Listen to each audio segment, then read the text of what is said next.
Today we play with some alcohol ink basics. This time we use air, compressed air, and straws. Let's see what we can do with this. Hang on.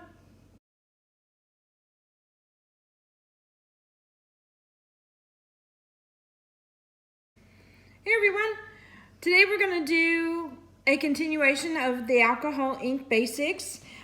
I am going to be playing with a couple of colors today and also showing you how to manipulate through air. Now I'm going to use some inexpensive tools. I don't have an airbrush currently. I used to have one a long time ago.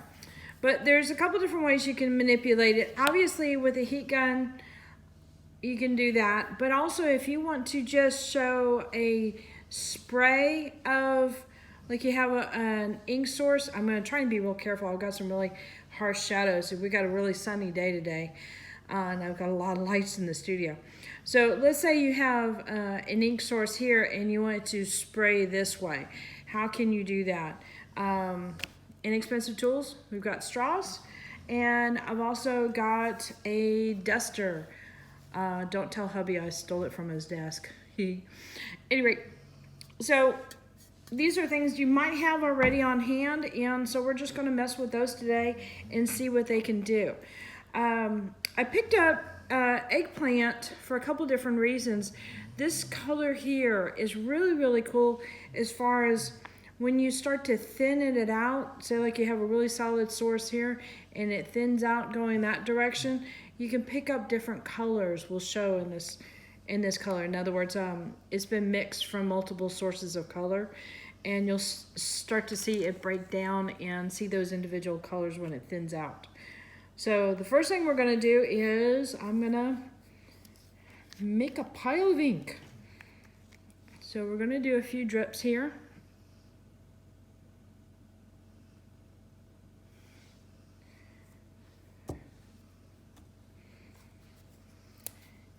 And I'm going to add some of the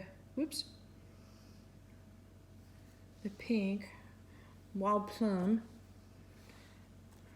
just to get a place to start.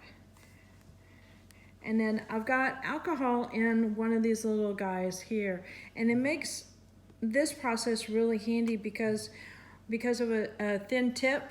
You can apply the alcohol to where you want it. So I don't know if you can see this, but just using those two particular colors. Let's see if it'll show. There.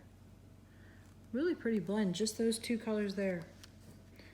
All right, let's see if I can get it to focus back on that. There we go. All right, so I'm gonna add a couple drops here, and then what I'm gonna do is basically blow kind of this direction, but basically, okay, you remember in the video where I'm talking about softness and also circle blends that we kind of work with, like herding of animals, and you herd the ink around with your alcohol. This is going to be kind of the same kind of thing. You're going to kind of push the ink this way by adding pressure of air, but not necessarily going shoo, and you'll see the difference and how it behaves. Hopefully I'm making some sense here. So let me add a couple drips here. And I'm gonna start to blow.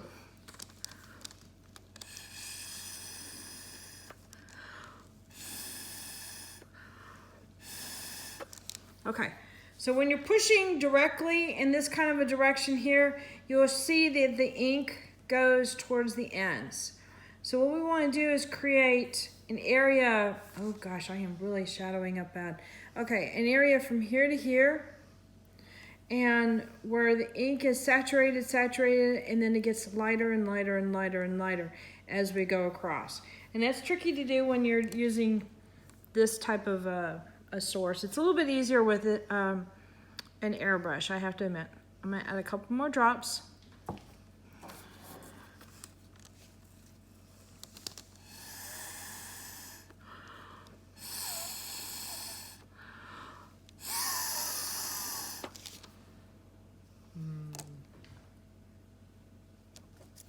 All right. I'm just gonna keep working this around. This time I'm gonna use the bigger straw, see if I can have a different effect here.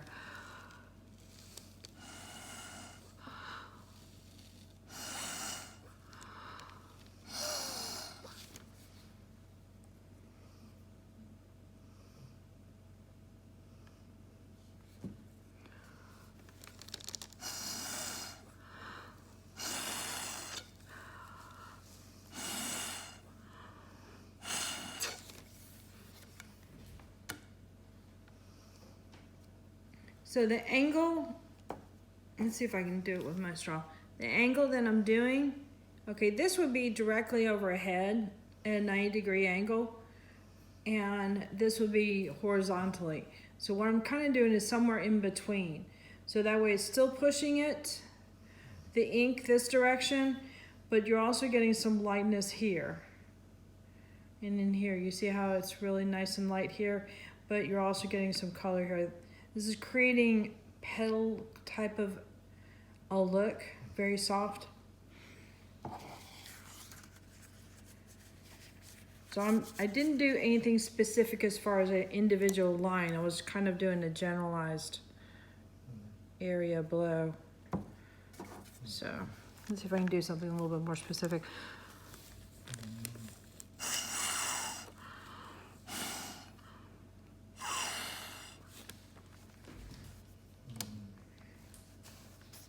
Okay.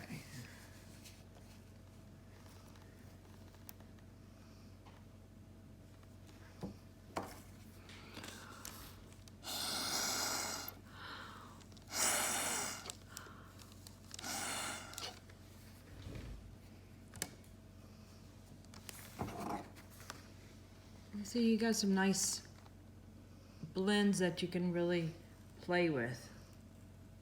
You can build on this. You can create more of a circular pattern, keep adding color in the middle, blow out from, yeah, I need to point with my straw here.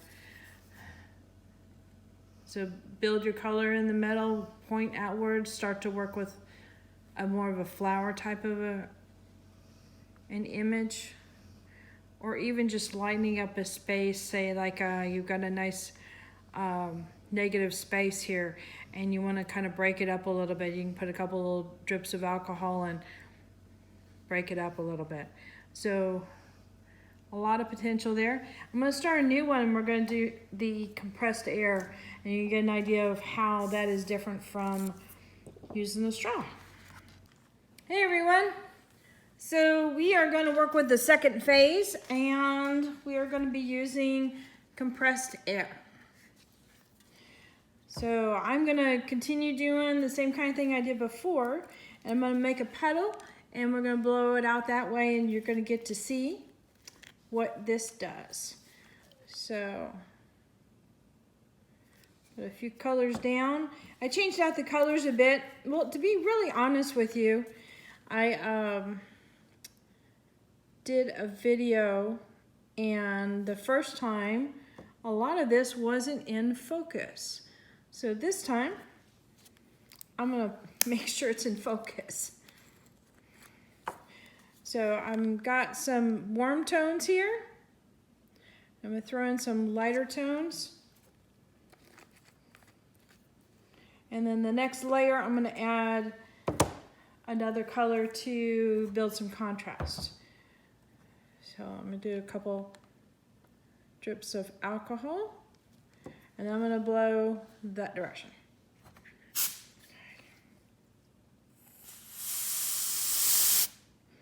So you'll get a little bit stronger of a stream, or I should say a little bit strong of a burst of air going through. You don't have a lot of control, you have some. What you need to be mindful of is, if you ever play with compressed air, you know if you push it several times, all of a sudden your can gets colder and colder. Whoops, I should have held that down. Okay, this is just showing a little bit of it. All of a sudden it warped over. Can you see how it's dry in the middle and it's wet on the outside? Okay, so this got cold. And you have to be mindful of the amount of moisture that comes out. That could be a potential problem. We're going to keep working because I don't see a lot of moisture on the piece. So it's just one of those things, it throws a lot of air out, but it's a little bit of a wild card.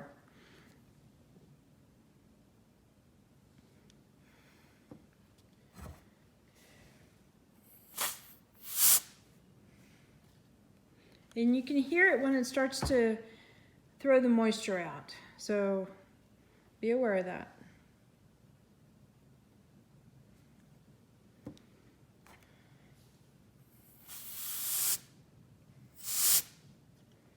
All right. I'll put some silver on here just to change things up a bit.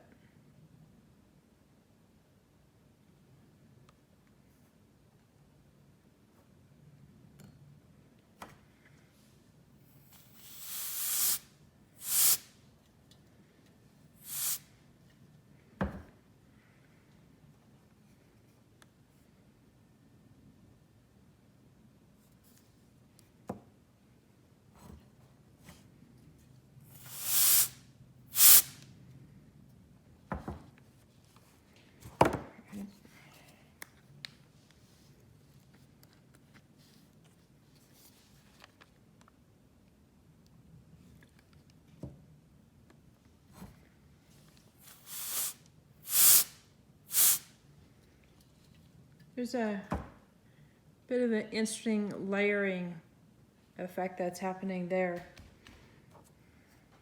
That could be kind of fun.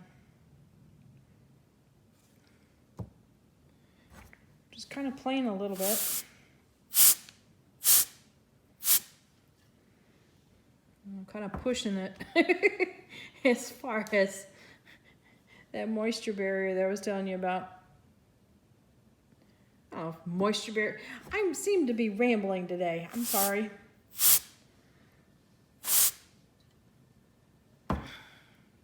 I seem to be pushing it as far as the moisture content on the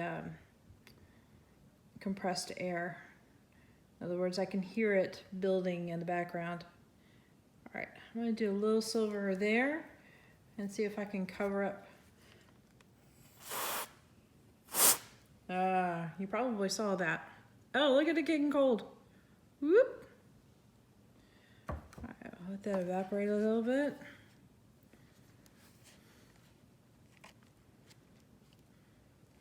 And my paper has definitely warped when it got cold.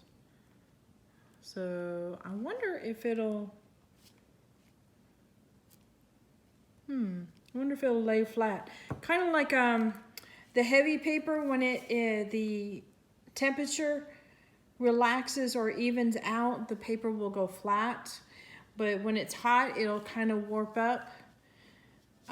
So I'm wondering if the reverse will happen when it's cold, if it'll relax. I guess there's a way to find out. I've got a heat gun here. I can probably warm it up.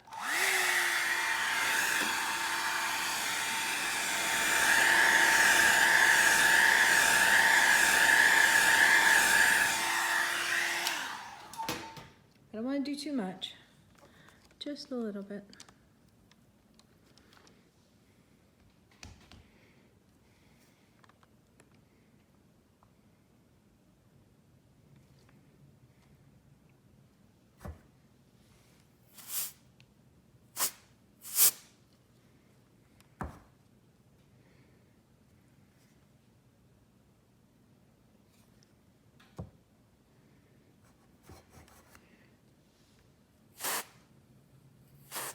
All right, that is throwing out some moisture for sure. Okay, let me dry this up.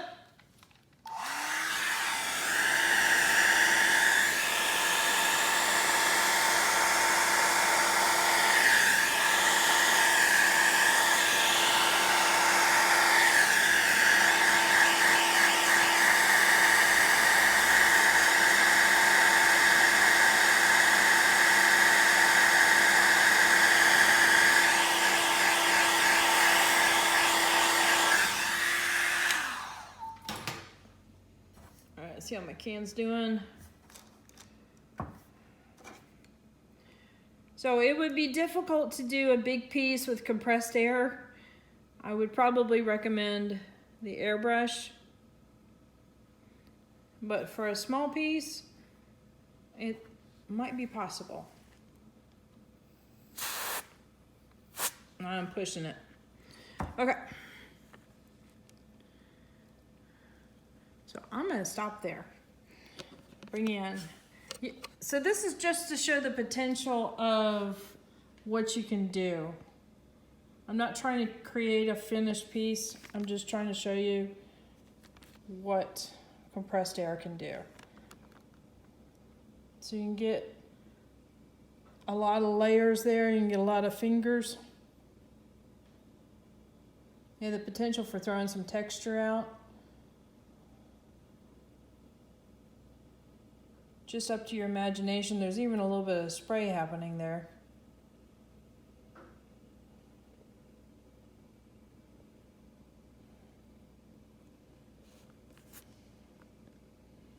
So have fun with it.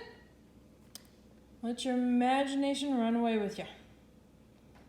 All right, hit that like button, hit the subscribe button, but more importantly, hit that bell to get notified the next time we put a video up.